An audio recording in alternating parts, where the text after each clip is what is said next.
hyperglycémiante sur la glycémie. Maintenant, c'est le contraire. Tout à l'heure, on avait dit que l'insuline a un effet hypo et que le glycagon a un effet hyper. Maintenant, s'il s'agit de ce qu'on appelle la glycogène, je dis que c'est le stock qu'on a déjà stocké.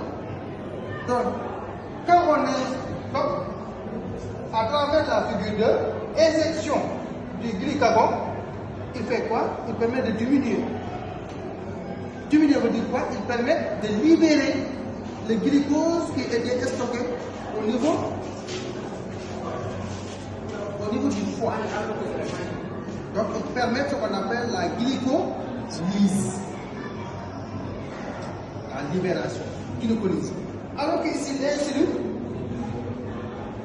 permet d'augmenter. Puisqu'il permet d'augmenter, il a un effet. Il permet ce qu'on appelle la glycogénogénèse. Donc ici, on va avoir le glycogénolise. Parce que c'est la production qui diminue le stock. Ici, il s'agit d'un stock, donc on parle de glycogénogénèse. Vous voyez la contradiction. Ici, l'insuline avec un effet hypo. Ici, le glycagon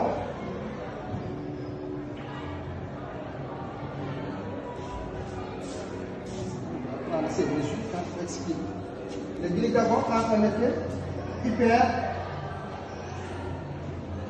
glycémique.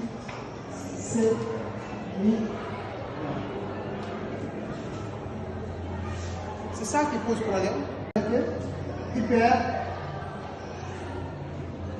glycémique.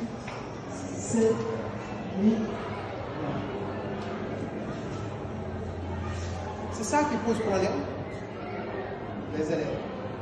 Pourquoi? Parce qu'ils ne prêtent pas l'attention. Est-ce que j'ai affaire avec la glycémie ou j'ai affaire avec ce qu'on appelle la glycogène? L'insuline a un effet hypo s'il s'agit de la glycémie.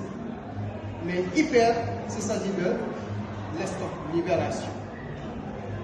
Le glycagon a un effet hyper s'il s'agit de la glycémie et un effet hypo s'il s'agit également de la production.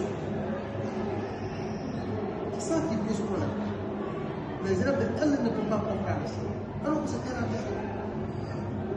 Il suffit de pouvoir, est-ce que les noms va parler de glycémie ou les noms parlent de glycogène? C'est bon? Donc on va aborder tout de suite, après une pause de quelques minutes, la deuxième exercice de l'exploitation des défis. Vous voyez par numéro 2. On vous dit, fournir pour cette analyse, explique le rôle des organes, très bien, des organes, et des cellules intervenant pour réguler la glycémie.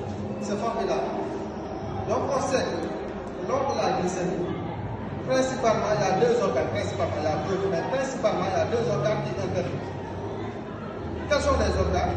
Il y a le foie et ce qu'on appelle le pancréas. Quel est le rôle du foie? Le foie exerce une double fonction. Un, il permet de stocker l'excès du glucose. Et deuxièmement, il permet de libérer en cas de manque le glucose qu'il avait stocké sous forme de glycogène. C'est là où s'arrêtent les deux fonctions du foie. Maintenant, le pancréas, il y a deux fonctions. Ce qu'on appelle des fonctions. Mais au niveau du pancréas, il faut faire ce qu'on appelle l'histologie. Nous cours en classe de première, l'histologie c'est quoi? L'étude des tissus. C'est pourquoi on évoque quelles sont les cellules. Parce qu'au niveau du pancréas, plus particulièrement au niveau des îlots de la langue gérange, il y a deux types de cellules, lesquelles? Écoutez bien, je dis bien, au niveau des îlots de la langue gérange, on trouve deux catégories de cellules, lesquelles, ce qu'on appelle les cellules alpha et ce qu'on appelle des cellules bêta. Quel est le rôle des cellules alpha? Quel est le rôle des cellules bêta?